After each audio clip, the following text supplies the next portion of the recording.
南投县的游冬花开始咧开花咯，埔里、国城甲鱼池三个乡镇联合来举办着活动，要邀请大家来看游冬花。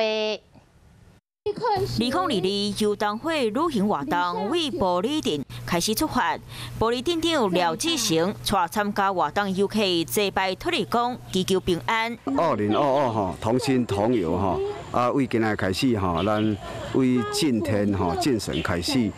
就安尼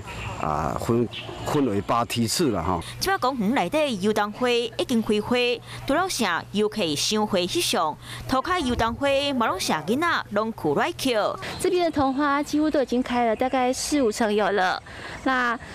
来这边赏花真的是心情非常的美好，又很愉快。南投县有真侪赏花所在，主办单位安排这个活动，会为4月初9开始到5月初1，邀请民众做位来赏游冬花，体验在地文化。